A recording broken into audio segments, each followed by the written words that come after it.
We're back. Okay, guys, how you been? Let me tell you a little bit about Pow Mans History.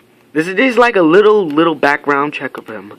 Okay, this is how I draw him. This Pow Man. But like, let me show you the way you draw him like in a comic. Like I draw him differently when I draw him in a comic. Like I draw him when he's on the side. I draw him like that. Let me show you. It's gonna be quick.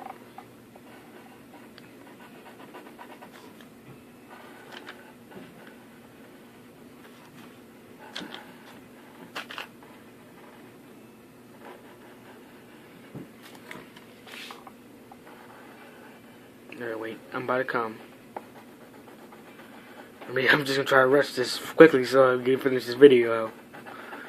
Okay, soon.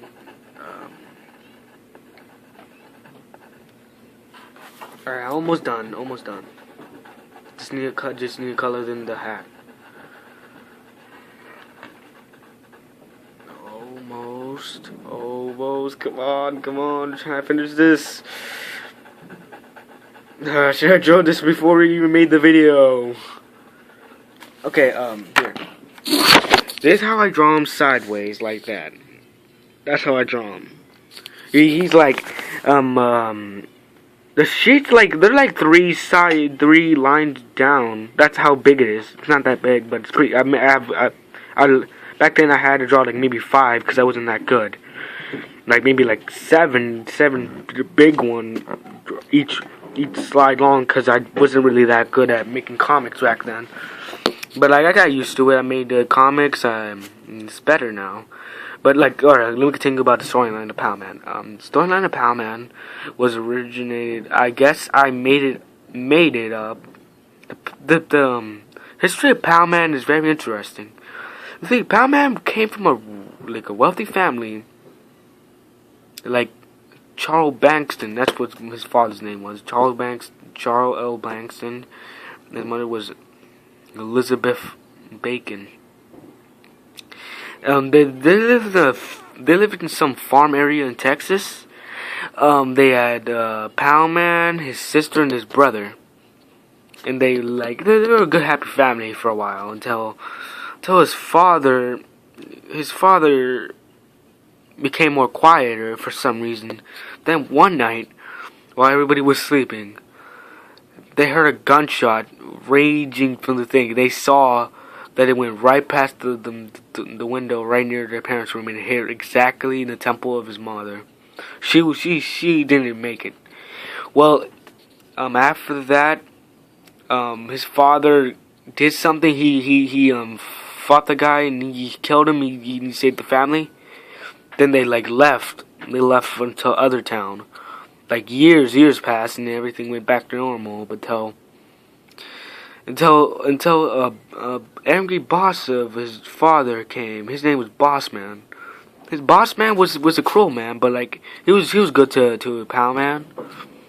I guess Boss Man didn't tell Pow Man. Pow Man never. Just remember, Pow Man doesn't know what Boss Man really did. Boss Man ordered his soldiers to go kill his father. They went and then his father fought a good fight, but sadly he didn't make it. He was killed. He was shot more than 60 times, and Pow Man was right in front there. Pow Man was so angry that he grabbed one of his father's old rifles and shot one of them, and then started running. They were shooting at him, but then he went near a river. He jumped from there. And then the current dragged him away. Everybody thought that he died, but luck says they didn't remember. After he woke up, he was in the middle of somewhere. He had no memory of his own self, and I guess he went back to the town. Nobody really told him what really happened. So like Boss Man raised him as his own, and then mysterious.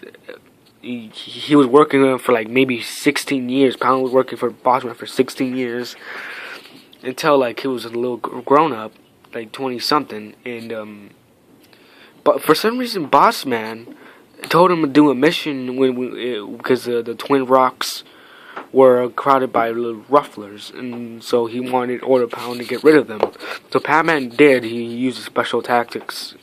The good thing about him is I use the same thing as One Piece. Like they like he you know how Luffy he does that fist thing where it's super quick and all that, but Pow Man does the same thing. He does it but with a gun version.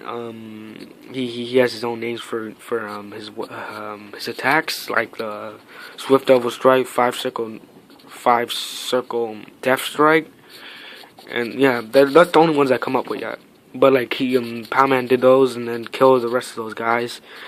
Then he went to the door and he saw his arch enemy the Iron Fist, and they guess they're fighting, and then Pow Man they were wrestling in the ground or something like that, and then Pow Man grabbed one of his pistols and then shot Iron Fist right through the temple of the head, and then he just collapsed on the floor. Then when Pow Man turned around, he saw Boss Man. Boss Man shot him shot him once, and then he found the ground. Pow Man looked at him, and then he shot him in the Boss Man shot him in the chest once, and then the next two, and then the next three, and then Pow Man's barely breathing, and then Boss Man shoots him in the head, and then it's over. They dragged the body and put him through a river like his old past, and again someone found him. We see a guy named Rodriguez in Mexico. For some reason, his body floated all the way to Mexico. The thing about Pow Man is that he's immortal. He's like immortal. For some reason, something happened to him in his past. He could get shot millions of times and he just doesn't die. He could get dragged, he could get blown up, but he comes back every freaking time. He's like an unstoppable machine. He's just awesome. Okay, so after Rodriguez finds his body, his daughter Sarah tries to tell him to persuade him to take him home, and they did. And later on we meet Rosa. I meant what am I saying? Sarah.